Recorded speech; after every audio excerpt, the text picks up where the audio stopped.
The Democrats debated in Miami last night, less than 24 hours after Bernie Sanders' upset win in Michigan. As Wall Street Journal editorial writer Joe Rago points out this morning, Bernie Sanders' 50 to 48% triumph is one of the more remarkable upsets since the dawn of political polling.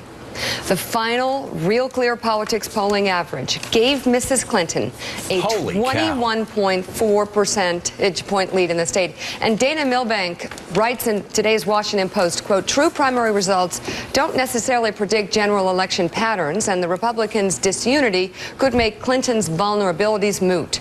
But her campaign has a desultory feel right now. She has all but won the nomination, but she's doing it shakily by attrition. Her superior coalition building, defeating Sanders' more inspiring message.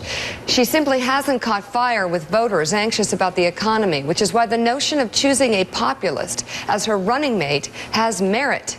Even if Clinton were to lose Ohio, Illinois, and Missouri next week, her campaign manager, Robbie Mook, predicted, we will add to our already commanding pledge delegate lead and will be a significant step closer to securing the nomination.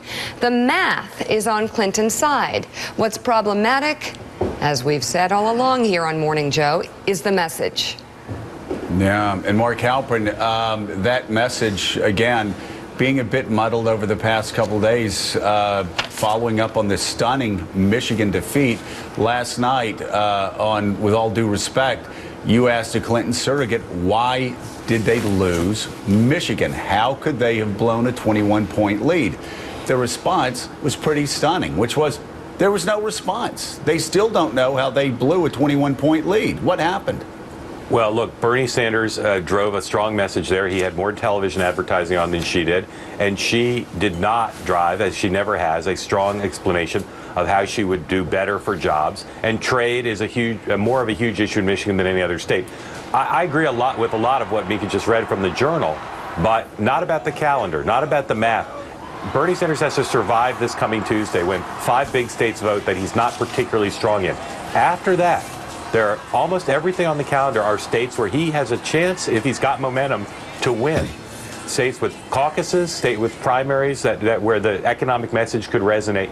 The biggest story, I think, in both races combined now is, but given Sanders' fundraising, given the calendar, the Democratic race is almost certainly going to go for weeks and maybe months, and Donald Trump has a chance to end his nomination fight on Tuesday. Yeah, and that is